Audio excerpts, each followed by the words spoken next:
Senjanovići su stara splitska familija. Mi se sad nalazimo u etnografskom muzeju. Kakve te emocije vežu? Zašto smo došli uopće tu?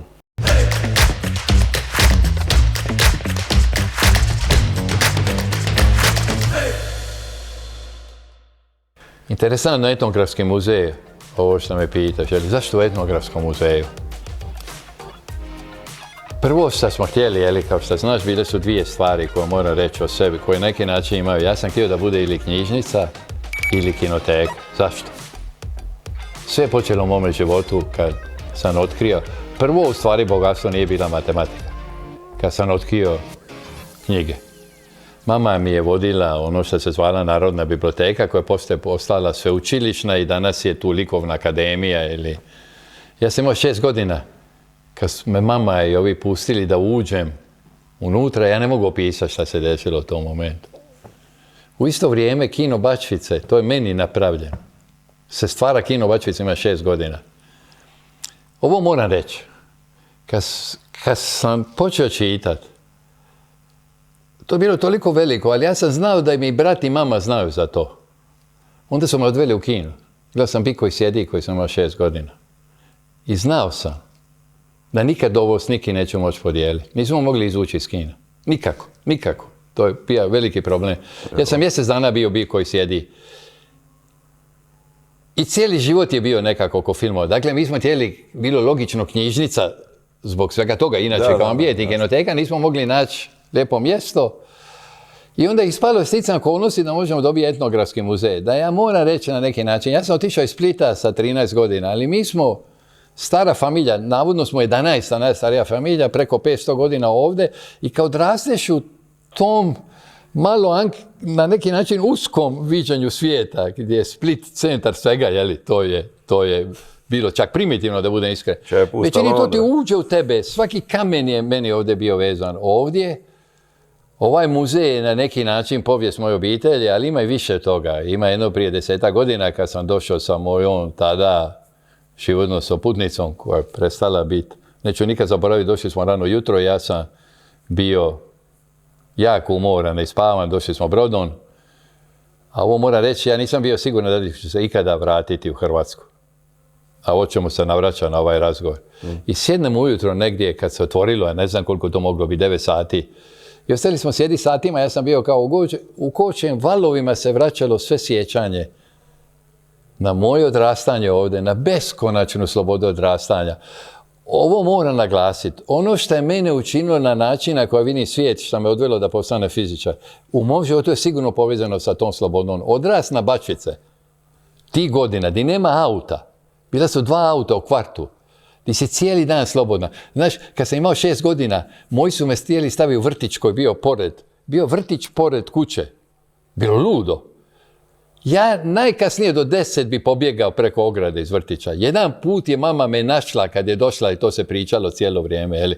Ta sloboda je na neki način odredila. Dakle, na neki način Split je doba nevinosti, možemo tako kazati. Apsolutno, imali smo sreće. To je privilegirano, živjeli smo u divnome kraju. Ne kažem možda da svima bilo tako, ali biti dijete.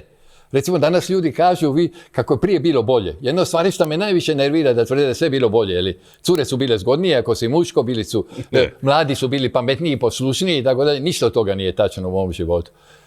Biti dijete di nema auta, jer ljudi kažu nije bilo auta, ali ja imam auto, ja hoću da imam auto. Dakle, otac bi možda htio ima auto, ali mi djeca bili smo slobodni. Split. Dakle, ovo mjesto, na nekim moram reći da sam presretan i dopoko sam zahvalan ravnateljici koja nam je omogućila ovo mjesto, da odaberemo, da smo potpuno slobodni ovdje. Ovo puno znači. Da. Mislim da ovo, meni, ne znam tebi, čini svu razliku. Ja ne bi ovako govorio s ovim guštom. Ja se nadam da ko nas sluša može guštati. Ali isto kao na predavanjima, kad ja guštam moje predavanje, dođe jedno stanje da mi je sve jedno što će se desiti s gledalcima. Zato je ovo mjesto tako važno. Da.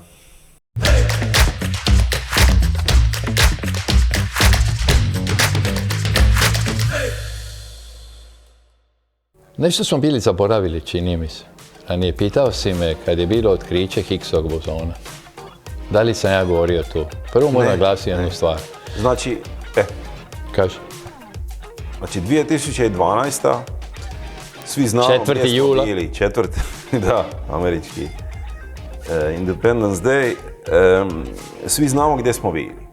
I na neki način svaka država je organizirala na neki način svoju proslavu te jedne. To je stvarno bilo zaokruženje standardnog modela. Bez otkrića Higgsovog bozona ta teorija ne bi bila zaokružena. Ne bi bila ispunjena. I Talijani su napravili svoje, Španjolci svoje, Njemci svoje, gdje je glavnu riječ, naravno, su imali teorijski fizičari. Da, nema zemlje je studirao, ne samo ove zemlje, Indija, pratio sam. Problem je da je Higgsov bozon, problem je da je teorijski aspekt vrlo kompliciran. Recimo, ja se sjećam Ivice Puljka, njega proveo sam ogromno vrijeme učeći Ivicu. To je bilo jako lijepo. Ivica dođe u Trst na jednu veliku konferenciju, kaže, Daniel mi je bio mentor, ali od Gorana sam to naučio. Eksperimentalcu vama je teško razumjeti matematički mehanizam, jer se slažeš. Kao što je meni teško razumjeti način na koji ga vi tražite. Ja nikad ne bih govorio, ja lično, nikad ne bih govorio o tome šta vi radite. Dakle, sve znači, tada si bio u Hrvatskoj, ali svejedno na neki način si na neki način. Mora reći tužno da ovo je jedinstven primjer da sam vidio da ja... Ali nije samo da se ja bavim time. Ovaj prvi rad, kome sam rekao, koji sam napisao o narušenju lijeve desne simetrije, kad sam rekao čak sa dubokom emocijom, to je zadnji moment kad smo brat i ja stvarno skupa i radimo. Mi smo sanjali raditi skupa, brat i ja, to je bio light motiv mog života. Je upravo isti princip kao i princip Higgsovog mehanizma koji zahtijeva postojanje Higgsovog bozona. Mi to zovemo spontane narušenje simetrije. Mi moramo reći ljudima šta to znači. To je jedna situacija gdje imate potpunu simetriju. Ajde da rećemo dvije riječi, lijevo, desno, možemo lijepo reći. Ti staviš, zamislimo da stavi loptu na jedno brdo i imamo dvije doline. I se slažeš da je to lijevo, desno, simetrično? Da, apsolutno. Zamislimo da su baš iste. Šta će se desiti sa loptom ako nema trenja i nema mjesta?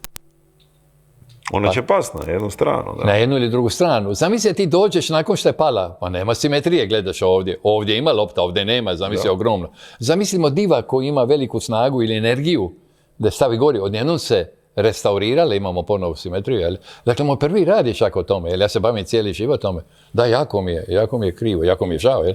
Ali to je čitav taj dio što si me pitao, gdje da se razumijemo. Ja nisam neki veliki, ne govorim o sebi o velikom patriotu ili tome. Ja sam vezan na ovo jer je ovo dio mene. Jasne. Ja cijeli život sanjam da odigram neku ulogu u svojoj zemlji. Da bi se razumjeli, to sam počeo bio pričati. Kad sam počeo pisati formule, ja sam sanjao, ti ne možeš, evo, moram se prekinuti i reći sljedeće. Pitaj Ivaniševića ili Đokovića. Jasne. Šta je njima dalo snagu da dan za danom, sedmicom za sedmicom, mjesec za mjesecom, godinu rade to? Šta je dalo snagu? Da. Šta će ti reći? Sanjali su da će biti na centralnom teneru Bibla. Znate šta radi fizičari? Sanja. Iznenadilo koliko je Weinberg bio opsjednut. Nisam mogao vjerovati kad sam ga upoznao. Einstein, ti znaš priču Einsteina? Ono je bizarno koliko bio opsjednut. Einstein kogod bi ga pozvao, jer je jedan od najvećih fizičara, na kraju, nema većeg naučenjaka od njega u povijesti, jer ima jednakih. Newton ili Darwin, nema većih ovih. Naravno, priznanje mu je sve. Naročito ljudima. A ja bih htio reći da ja pripadam, ti znaš, recimo, ja i dalje živim istim životom kao i moji doktoranti, kao kad sam imao 14 godina, ja sve to, svaki dan, sve počinje time, ne samo to, ja si dam potpuno slobodu. Ja nikad nisam bio šef nečega koji bi me kočilo u tom smislu, sve počinje time, završava sa fizikom. Ja sam sanjao, ja sam sanjao da ću napuniti poljud kad držim predavanja, ne kazalište recimo. Desilo mi se kad sam držao javno predavanje ovdje da je bilo 100 ljudi, da te podsjetim nečim. Ne znam da li si vidio, ali da te posjećam. 2011. godine CERN me poziva da održim kolokvijum o ovome čime se bavim. Počinje predavanje u 2. Ja imam malu gripicu. Imam temperaturu 37 i nešto, osjećam se loše. Dolazim tamo u 2 manje 5, nema nikoga. I osjeti na jednu ogromnu bol. Šta ako ne dođu ljudi? U 2 uđe 2 osobe, u 2 i 2 minute uđe više osoba, na njonu ljudi nastave ulaziti. I nastave ulaziti. I nastave ulaziti. To je najveća sala, je tako, koja prima, koliko ima ljudi? Ogromna. Oko 500, da. Oko 500 ljudi. Da. Mi smo fizičari, nismo mi liječnici, jeli, da imamo ogroman broj ljudi. Neću nikad zaboraviti, Alain Blondel, koji mi je bio poznati eksperimentalac, možda ga poznaš, on mora biti velik godina, naravno. Kaže, jedini put kad se to desilo, on je jako uzbuđen, trese se i najavljuje kad je Rubija najavio otkriće W bozona, jel? Dakle, ovo je ta situacija za koju mi živimo. Hoću samo da ti kažem, nisam bio prisutan na predavanju, ali postoji video tog predavanja. I na početku upravo, znači osoba koja predstavlja tebe i predavanje, kaže da evo ljudi kažu da od otkrića Z bozona, i tada još Higgs nije bio otkriven, nije bilo puno puta da je CERN auditorij bio ovako pun. On čak kaže ne je bilo nijedno, možda pretjeruje, ali nije važno. Da. I naravno, ja se sjećam, održao sam tako dobro predavanje da Bertolucci, koji je bio šef istraživanja i direktor, sve me zovu u ured i traženi da budem glasnogovornik. Ono kad smo govorili da me ne pozivaju, samo u Hrvatskoj. Dakle, ja sam... Možda bi mogu biti još više pozivan da nisam malo buntovnik s razlogom, to je druga stvar, jel? Da, nisu me zvali, to mi je jako krivo. Ja se nadam da ćemo...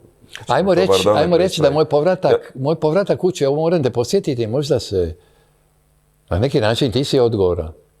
To je bilo prije 3 godine, no to je bilo 3 godine u ljeto, kad dobivam poziv od vas na Facebooku da održim javno predavanje koje se zvalo Higgsov bozon istinita priča. Gledaj. To je baš bilo, prosti, na 10 godina od otkrića Higgsovog bozona, baš na 10 godina, 2022. Tačno. Ono što je važno naglasiti, zašto ja zovem istinita priča? Evo, jedna od stvari što je važno reći da ljudi ne znaju, eksperimentalci vidio sam ne znaju, Higgsov bozon nije predvidio Higgs. Goldstone 3 godine prije njega, to vam mogu pričati o tome. Ja sam probao lobirati to se trebalo zvati Goldstone Higgs-Weinbergov bozon. Ja nisam dovoljno utjecajan da to postigne. Jedna od stvari koju bi želio da se zna istina o Higgsovom bozonu i istraživanju, ono što je važno da mi prenesemo kad govorimo o znanosti, kompleksnost, izbunjenost, ali istinu o istraživanju, jer bez istine nećeš otkrivati istinu. Da, meni je to jako krivo. Da se razumijemo, ja živim za to, ja te moram podsjetiti. Ja ne znam da li se sjeća jednoj Nikola što ste mi rekli kad sam održao seriju predavanja. Samo da se vratimo na ovo konkretno predavanje, ja to moram kazati. To je znači bilo 2012. godine na Facebooku povodom te 10. obljetnice, kao što smo rekli. Ti si održao, šta da kažem, izvanredno predavanje, fantastično predavanje. Moram kazati da nisi znao da si bio bolestan u suštini. Tada kad si držao to predavanje. Sve ti prođe kad vidiš punu salu. Sve ti prođe kad vidiš punu salu. Dodatno. Ne, kad vidiš punu salu, to je drugčije. I nakon toga, nakon samog predavanja koje trajalo normalnih 45 ili sat vremena, još toliko, ako ne i više, su bili pitanja i odgovori. Iako si bio u tom stanju u kojem si bio. Da. Ali to ti puno znači, jeli? Nema ništa ljepše nego kad je ljudi nastavljaju pitati. Moram reći, to je velika stvar. To je velika stvar. I ovo moram naglasiti da ovo bih volio da znaju mladi ljudi. Jeli, mi ljudi koji nismo u komisijama moći i tako dalje, mi upravo živimo za to da bi prenosili ovo. Jedan dio, zašto je toliko važno priznanje? Bez priznanja ja ne mogu ništa napraviti. Neće me niko uzeti ozbiljno bez priznanja. Ja nisam u komisijama moći. Ja stojim doma i radim, da ljudi koji su u komisijama moći su ljudi koji čine da drugi rade. To su ljudi koji drugi rade. Mislim, ajmo biti iskreni, jeli, većina tih ljudi ima neke druge mlađe ljude koji rade. Jeli. Dakle, to je jedini način da doprineseš. Druga stvar, to mi daje mogućnost da prenesem moj entuzijazam. Ja živim za to da prenesem entuzijazam. Da prenesem ovi gušt, da prenesem ovu igru, da prenesem senzualnost ovoga čime se bavimo. Da prenesem ovo je rekao divno Weinberg. Pitali su Weinberga, da li će on možda prestati raditi fiziku? Govori, normalno da će prestati raditi fiziku. Kako može to pitati? 1 godinu, 2 nakon smrti. I neću nikad zaboraviti, radio do zadnjega momenta. Ako me pitaš, ja se nadam da ću prestati 1 godinu, 2 nakon smrti. I ono što hoću da prenijeti, ja te moram podsjetiti nešto, sam je došlo. Ti znaš koliko ja volim, koliko sam emotivan. Jednom sam održao seriju predavanja. Znaš šta ste rekli ti i Nikola Godinović, tvoj kolega, profesor na Facebooku? Rekli ste da sluša mene je bilo kao Greda Kukoča kad igra košarku. A za mene je Kukoč jedan od većih igrača. Ja živim za to. Dakle, ovaj podcast je jedan još načina, uzgred budi rečeno, ovaj podcast je na nekako inspiriran ovom serijom članaka koji sam napisao u Indeksu o stvaranju standarda. Ako neko hoće baš i pročitati možda se nadam se pročitati o stvaranju standardnog modela i o mom odrastanju s tom. Mi ćemo se konstantno navraćati u moje odrastanje, to ja odrastam kroz to. Možda nisam dovršio odrastanje, ali ima još toga napraviti. I to me poteklo, to je puno mi značilo da sam napokon prihvatio ono, šta je problem ljudi kao ja? Istraživanjem je sve. Recimo, ja obožavam predavati, ali ja ne bi predavao kao ti studentima prve godine. To zahtijeva puno vremena, energije. I onda osjećam kao da je skoro, iako volim, istraživanje toliko. Dakle, svaki put kad sam mislio da ću početi pisati knjige, jer trebalo je da napišem knjige, ljudi kad dođu godina, napišu ono na čemu su radili, naročito popularnu knjigu o fizici. Napokon sam prihvatio, potpisao ugovor. Dakle, sad pišem knjigu napokon. Jedva čekam. Nadam se da će uspjeti.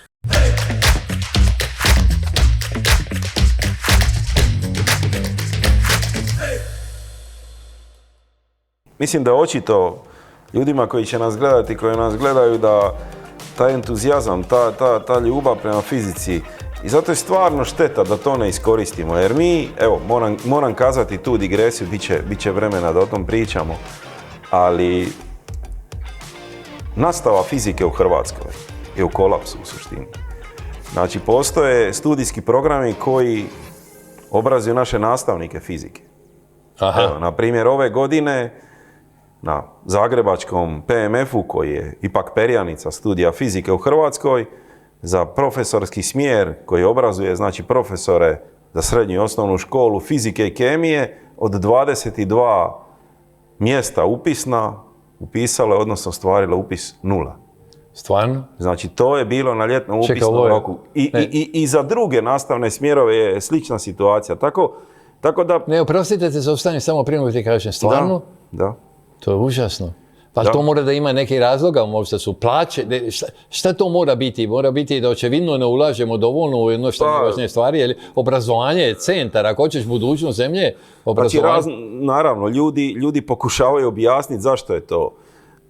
I postoji, naravno, nema crno-bijelo, više dimenzionalno. Ništa u životu nema jednog objašnjenja. Na šta bi ja sad želio ukazati na to? Da bez pozivanja ljudi kao ti, a nemamo takvih ljudi, to se ne može promijeniti. Bez takvog prenošenja entuzijazma, plus sve ovo drugo, demografija, plaće, fizika je teška, pa ljudi nisu. Ali ko će pokazati ovako? Ko će pokazati zašto je fizika uopće nama važna? Zašto je vrijedno uopće se baviti tim? Znači, ne možemo premijeniti takvu stvar ako ostanemo tu na neki način. Eto, morao sam napraviti ovu digresiju. Pa ja bih rekao, hvala ti ako je to istina, ja bih rekao, nije toliko važno. Ja ne želim tvrditi da je fizika važna. Da. Ja sam fizičar, kako ja mogu govoriti da je fizika važna? A za tebe je važna, u tom smislu. Ne, ja bih htio prenijeti ljudima gušt koji jednak, ja se sjećam momenta, evo sad ću reći momenta, kad sam bio mali, bio sam luza nogometa, da sam možda atletski, otac mi je bio jako, obećavao je puno, ulazio u prvu momča Hajduka sa 20 godina, da nije došao rat, ko za šta bi bilo s njime, bio uhapšen i tragično, njegov život završio, bio po logorima. Ja nisam bio atletski građen i ne bi postao, ali se sjećam kad bi počeo neki novi sport, recimo ja poludim onda, kad sam otkrio, mi nismo imali televiziju, kad smo bili mali. Ja nikad nisam vidio klizanje na ledu. Preselimo se u Zagreb, tata biva premješten, i idem prema šalati i vidim klizanje na ledu. To je bilo toliko uzbuđujuće da sam pao od uzbuđenja. Moji su bili jako konzervativni, sutra dan se ima klizaljke.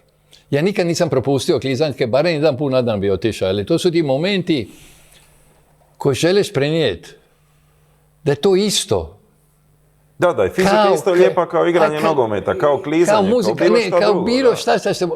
Na kraju sve možete ponijeti, nije ona važnija od toga. Nije važnije biti fizičar nego čistač ulice. Ali nema mislim ničega da je važno važnijeg. Da neko kome je to važno prenese to naravno, da zna da je to jedna lijepa igra koja je puna uzbuđenja, sreće, pegule, nesreće u životu, ili navraćat ćemo se na to kako nekome se posrećilo, davat ćemo primjer o ljudima kojima se nije posrećilo.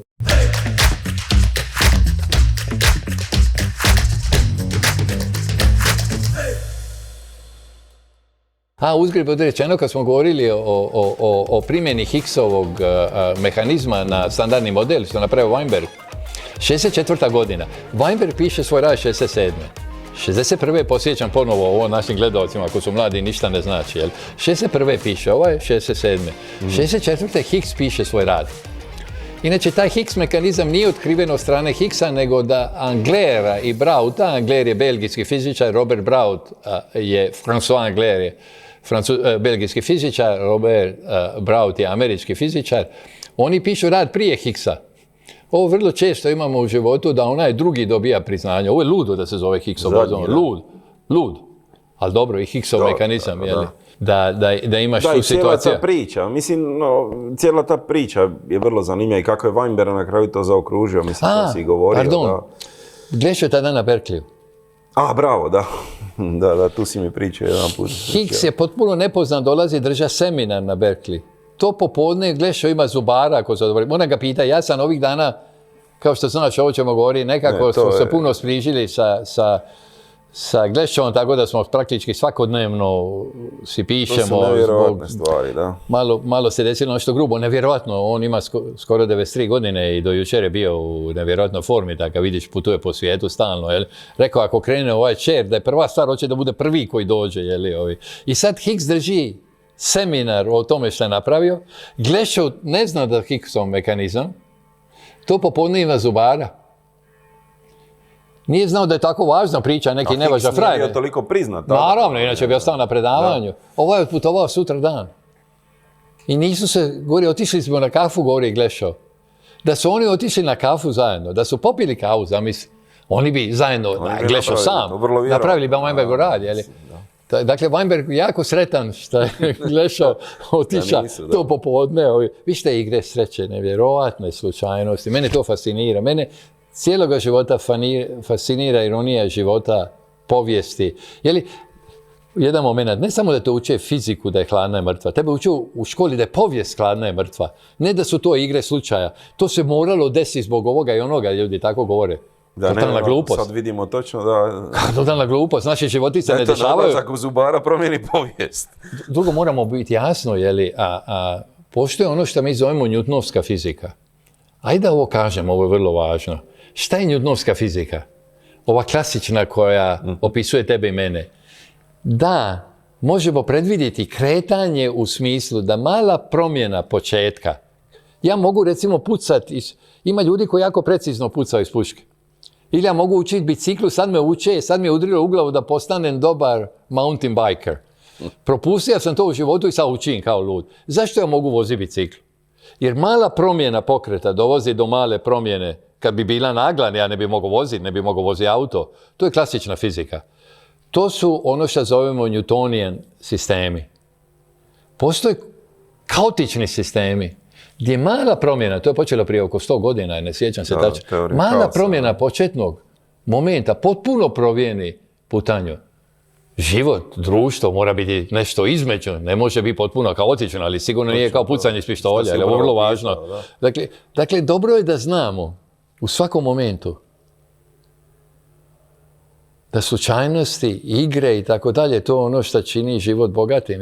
Ta ideja o suhom, o objektivno je smrt.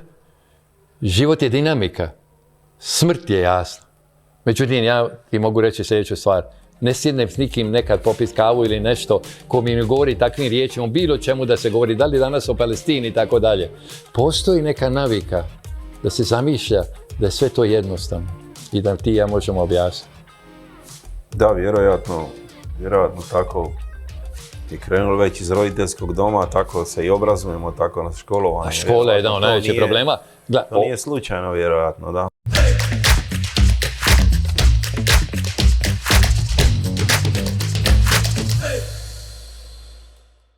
Ovo je objektivan problem. Zamisli da imam 30 ljudi koje moram učiti.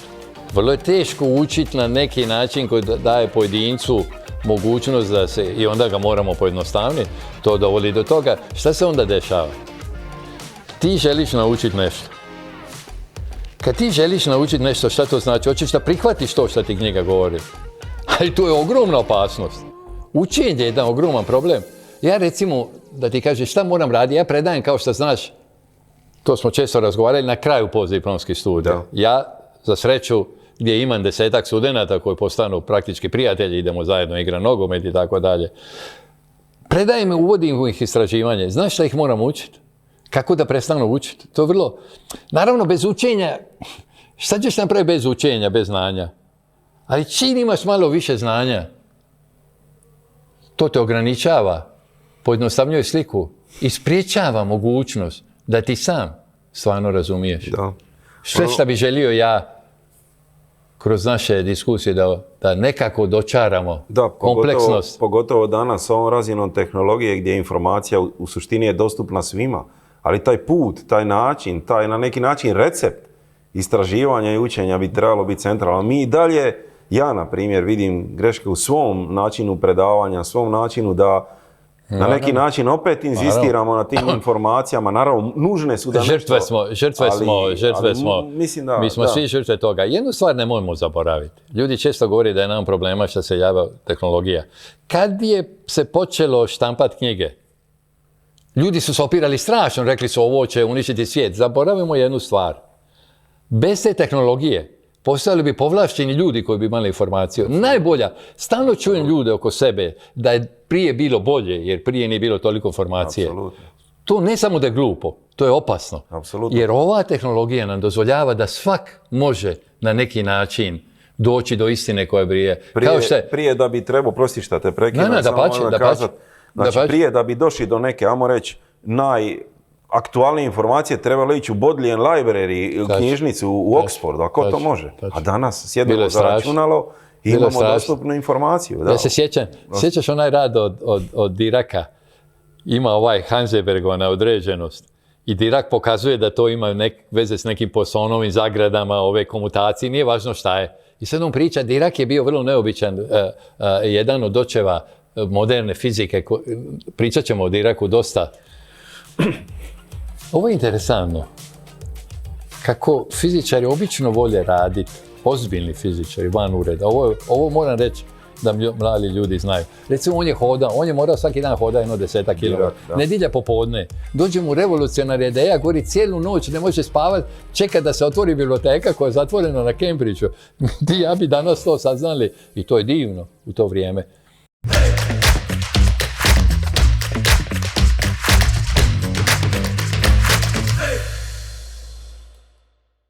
Nemojmo zaboraviti sljedeće. Ja čujem ljude na predavanjima, kolege, koji kažu, mi ne znamo sve znati, ali imamo već sliku, govore ozbiljno kako će svemir završiti, ili kako je počeo. Ja ti ne mogu opisati šta mi se dešava. Promisli sljedeće, molim. Ovo ne čujem nikoga da govori o ovoj stvari. Koliko je stara civilizacija? Šta ćemo reći? Koliko je stvarno bavljenje znanošću? Ajmo staviti neku 1000 godina. Hoćeš da stavimo 10.000 godina? Ljudi obično kažu sigurno kao nije. Moderna znanost je 400 godina, ajmo reći od Galileja. Ajmo ali 1000. Ajmo uzeti koliko civilizaciju 10.000 godina. Nek bude 10.000 godina. Koliko nas čeka još ako se ne uništi? Koliko, ne?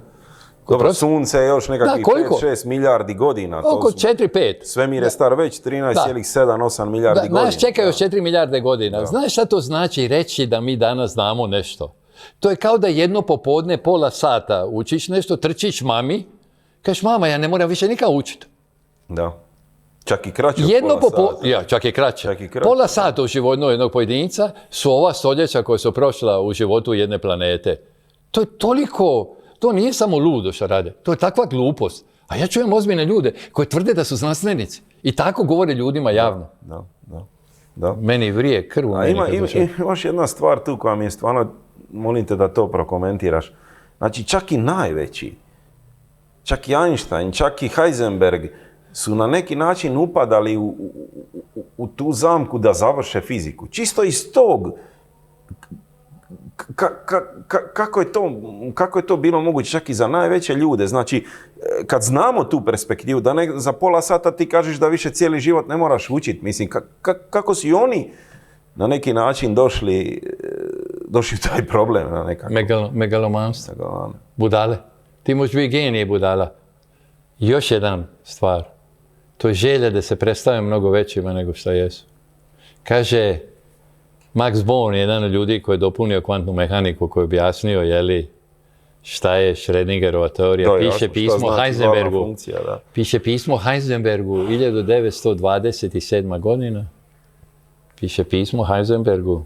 Kaže, my dear Werner, moj dragi Werner, koja tragedija da smo ti i ja završili fiziku i više nema ništa da se ikad napravi. A veliki fizičar, Nobelovac. Svakih. Da. To nije samo glupost. To je direktno intimidacija drugih da tebe učini manjim i manje važnim. Jer ako je to istina, recimo, ako bi ja danas tako rekao nešto što ja radim, ili ajmo reći za mene, uzmi nekog glešava i tako, onda si ti ravan najvećim velikanima, ti nisi samo veliki fizičar, ali Jasne. to je tragično i odbojno i ružno. Nezamislivo je šta će se dešavati kroz milijarde godina. I to opet naravno što ti uvijek kažeš, ja moram priznati da nisam to prije dok ti nisi rekao na taj jasan način kazao, percipirao, da bi znanje trebalo značiti odgovornost, a ne intimidaciju drugih, upravo ovo što si rekao sada. Molim te, mislim, jer ti to emaniraš. Pa ja moram, pa tu si me dotakao nešto što moram reći. Ja se uvijek pitam zašto ja nisam htio učiti. Moram priznati, imao sam, ne želim biti neskroman, ali meni je škola bila laka. Možda sam trebao ići ranije u školu, nije važno, ili došao sam u školu. Gledaj, imao sam brata, znaš šta se desilo s Mišom, imao je 3,5 godine. I stoje novine ispred. Mama i tata su uvijek govorili, on počne čitati novine. I oni su šokirani kako on to čita novine, on je šokiran šta ga pitao kako čita novine, pa tu je, piše. Naučio je sam, jel? Imao sam brata koji je čitao sa 3,5 godine i ja sam naučio relativno rano čitati. Jedan dio bio sljedeći. Ja i dalje sa sebe mogu reći. Znaš zašto nisam htio znati? Strah od odgovornosti. Ako znam, ja se osjećam odgovorni. Zbog sljedećeg. Ako ja počnem nešto, ali to mi je pomoglo da budem puno bolji fizičar, gledaj. Ako ti meni otvoriš informaciju, ja ću ti reći nemojmo govoriti ne znam o Palestini, ali ti kažeš ne Gorane hoću. Ja ne mogu stati onda. Nije da ću ja pročitati jednu stvar. To je gotovo. Ja to odbijam. Jer odgovornost je gruba. Ali sad promisli kako ide ulazak u školu. Ne znam da li je tebi bilo ovako. Ovako izgledalo u meni početak škole. Ja vrlo brzo sam kao dobar đak. I to ide ovako. Pita učiteljica Branka. Branko, reci nam nešto o tome i tome. Branko ne zna. Ona je izabrala Branka zato što zna da ne zna. Onda kaže Gorane, reci Branku to i to. Da li shvaćaš šta ona radi? Ona pokazuje Goranu da je znanje moć. Ona uništava Branka. Branko sad mora glubi mangupa kome nije na... Branko bi htio biti dobar. On sad uzima ulogu lošega đaka.